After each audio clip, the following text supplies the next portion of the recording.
Hey everybody, I have been making mock tuna salad for 18 years on a whole food plant-based diet, and then I went on a protective diet and I made it even better. But I want to update my recipe for mock tuna salad to family sized because there's never enough for Jerry and I know a lot of you are families eating together on a protective diet. This recipe is in full in this video, and if you're part of protective diet education, you can follow along with the written recipe, but I will share the recipe in full tonight in this video. First thing we start off with, oh, and by the way, this recipe was designed for kitchen flow and efficiency and cost cutting. So that's what I've been up to in my workplace for wellness on a protective diet. I cut costs. I cut the canned chickpeas and I'm using dried. So I want to show you how to cook them up in your Instant Pot. Lickety split, no problem. Start them in the morning, leave them in the Instant Pot till you get to them. Or get to them right away, like I'm going to do today. So 1 1/3 cups of dried chickpeas. I use heaping cups, and I keep my 1/3 cup, a spare, in my dried chickpeas canister because I make these all the time. My air fried chickpeas, the seasoned ones, I'm always making those, and my dogs love chickpeas. That's one of the best training treats I've ever used. Then into the chickpeas, we're adding exactly 3 cups of water. And that will make exactly, precisely 2 cans of chickpeas and their exact can liquid in case you have to use chickpeas with their can liquid in a future recipe. So, into the Instant Pot with the water. I'm not starting these up because I have a batch ready to go to show you today. So 50 minutes under high pressure. Set it up. Quick release or natural release. Either way, they will be perfect, just like these are. So then, as soon as they're ready, or whenever you get back to your kitchen, drain them.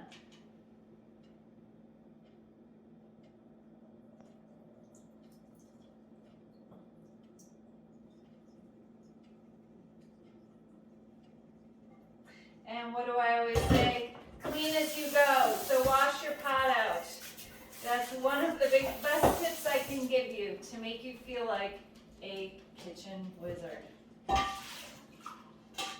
So let those drain and let them cook, whatever you're doing. The next step is to make the mayo component. And today we're using our food processor. If you don't have a high-speed blender yet, which you will on a protective diet, it's such a handy kitchen tool, but I designed this recipe using your food processor for efficiency and to help you make a very creamy plant-based mayo if you don't have a high-speed blender yet. So, 1 box, 14 to 16 ounce box of tofu, organic, always, water packed, always on a protective diet. We cut that box open, we drain it. We never use that preserving liquid. I'm asked that question all the time with newbies. Never ever do we use that preserving liquid. And this tofu is fresh, not frozen. If you used frozen tofu in the past in recipes, you don't want to use it frozen in this recipe because it's going to have a totally different texture. And we want a creamy texture, fresh tofu. Into the food processor, you can break it up a little bit to give it a little chance. Next thing in. This is always my prep area in my kitchen, and we go through a lot of different efficiency setup in protective diet education, and I always keep my spices right under my prep area so I don't have to travel far. Next ingredient to go in, maybe a new one to you. This is kala namak, which means black salt in Hindi. It is a salt that doesn't smell much like it, but tastes just like egg yolks.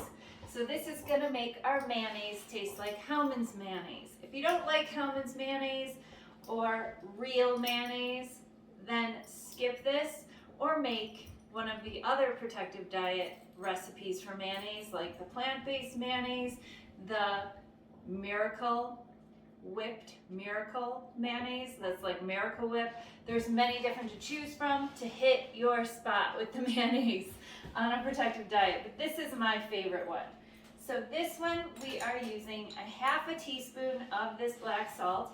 You can find this black salt linked in the comments on the YouTube video for this one, or linked in all of the recipes that use it. Wherever it says the name of this salt, there will be a green link to take you to the Amazon link. Half a teaspoon in. This is going to dress a lot of chickpeas, a lot of celery, and onions to make this salad. So we're also adding a teaspoon of what I'm using here is Himalayan salt. You can use whatever your favorite salt is. Then we're also adding 2 teaspoons of onion powder. My favorite onion powder. This is an organic onion powder, and brands of onion powder make a huge difference. So check out the one I have linked to this recipe. It's going to save you a lot of money and it's actually going to add a lot of flavor. So then we're adding 2 teaspoons of white distilled vinegar. This is going to give it a little tang to that mayo. And that's going to get it zhuzhing around in my food mill. I love that word. Zhuzh. Okay, we're starting this up. It's good, and we're gonna whip it until it's whipped up like beautiful smooth mayo.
Okay, that looks awesome. You might have little bits on the edge, scrape them in, blend it up some more.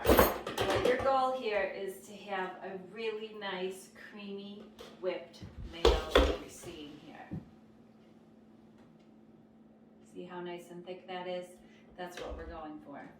And it's whipped creamy.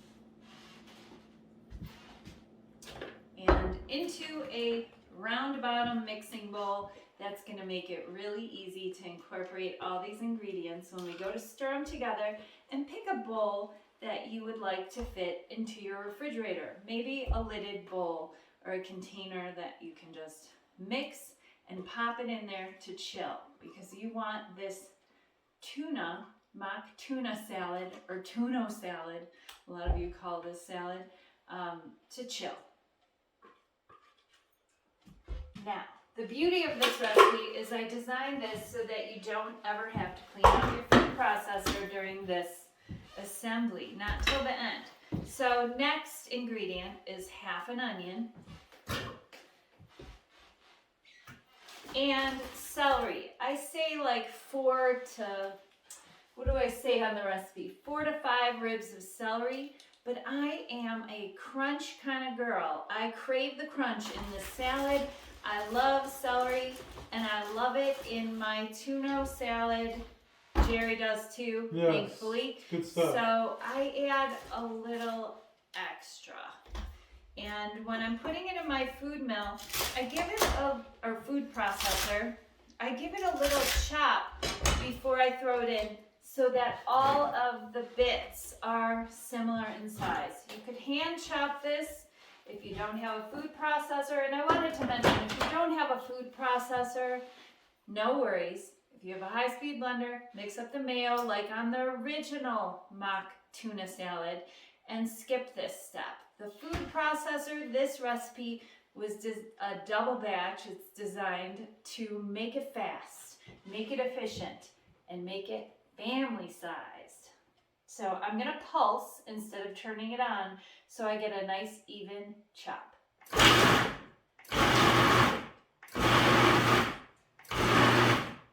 gonna take a peek. Ooh, that looks delicious and perfect.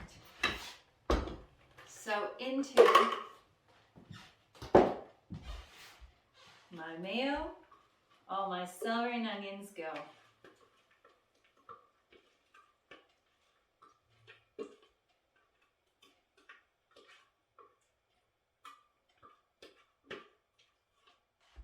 Okay, back on the base, this goes because next in is my chickpeas. I'm gonna mix this up.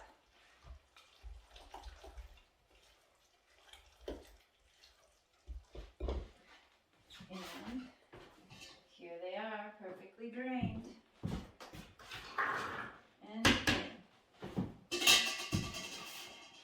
This, I'm gonna do the same. I'm gonna pulse, because all we're really doing is slightly chopping them so that they can get that seasoning and mayonnaise inside and the texture of tuna.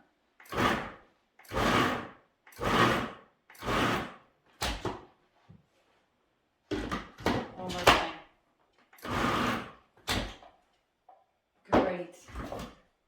Perfect.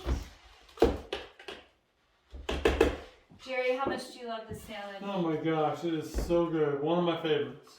We devour this. So this is family size, but 2 days. 2 really big meals, and it's devoured. And I haven't met anyone that doesn't like this. So if you want to bring it with you to the office, to work, and share it, you're going to make friends. It might look like we eat a lot, and that's because we do. We do eat a lot on a protective diet. That's one of the bonuses of eating a truly low-fat, whole food, plant-based diet that's totally sugar-free, no concentrated sugars whatsoever, no dates, no nuts. No cravings, just great food. No cravings, no food additives. Oh, wow, yum. So look at how great this looks. So mix it up good, and then I'm going to clean as I go, make my life that much better, because I don't want to ever finish a meal and come into the kitchen to a sink of dishes. There's nothing worse.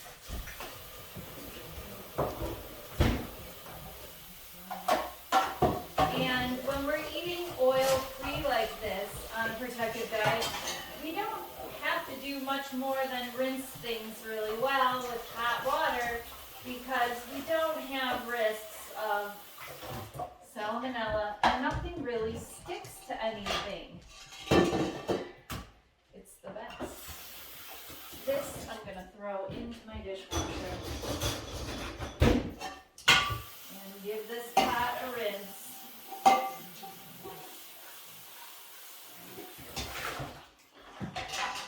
So this recipe timing includes cleanup and everything, and I always include that on all of my recipes. I don't want anyone getting overwhelmed in their workplace for wellness. This is about efficiency, fun, and producing results. This is going into the fridge.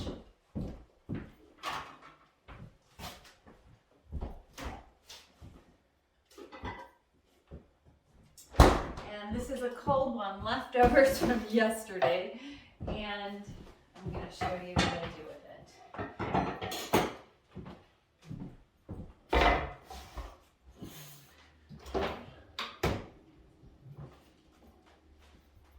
This is the bread maker onion loaf, and I sliced it and toasted it because I love my sandwiches toasted. One of my favorite ways to eat this salad is not on bread. If I'm having another form of starch with my meal, like the upcoming oatmeal cookies that I've been testing a lot of, we've been eating a lot of oatmeal cookies. So instead of loading up on the bread and taking up valuable real estate in my stomach, I use lettuce cups. And I have some lettuce here from my hydroponics that I've been working on this winter. Now that my garden's done, I've been growing lettuce inside in my salad grow room. It's kind of fun. I'm teaching everyone all about it in protective diet education. Jerry and I love to load up these lettuce cups like this. And then we add probiotic pepper sauce. This is our fermented hot sauce on a protective diet. If you want to get into fermentation, we've got lots of unique items and lots of guidance. So then we just roll them up like that and eat them up. Or you can make a traditional sandwich, which I like to use an ice cream scooper, just like they do in the deli. It gives it some eye appeal, and I don't think anyone could resist scoops of mock tuna salad like that. On a sandwich this size, I need a double scoop. And you could serve it like that, open-faced, or smash that right on top. But before I close up my sandwich, I'm gonna add a few toppings, and these are totally optional. And I know those of you that have been practicing a protective diet along with me for the last decade, you are sprouting your protective sprouts. I know you have them in your kitchen and in your fridge ready to go. Those are alfalfa sprouts. And then I also have some lentil sprouts. You could throw those on there as if the chickpeas weren't enough protection. And then I have some ruby rock kraut. This is our sauerkraut on a protective diet. I always add sauerkraut to my sandwiches. You could leave it just the lettuce, and this mock tuna salad will win them over. Here I have some escabeche. These are fermented Mexican spicy pickles, carrots, onions, and jalapeno to spice up this protective sandwich. Then nice lid on top.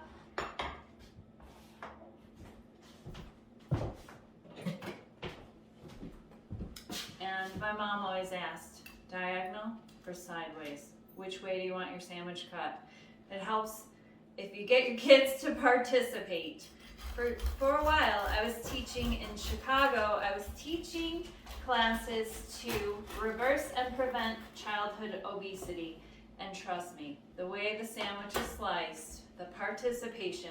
Diagonal, please. Diagonal, too late, Jerry. Makes a difference. You get the next one. All right.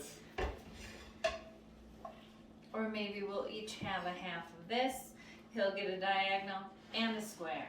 Makes it more exciting. Oh, I'm lucky that way. So that is family-sized mock tuna salad on a protective diet. I hope you give this salad a try, whether you're on a protective diet or not. The whole recipe's here for you. And I'm also going to serve them on the side. Maybe we'll have half a sandwich each. And then finish off the rest of this mock tuna with some baked pita chips.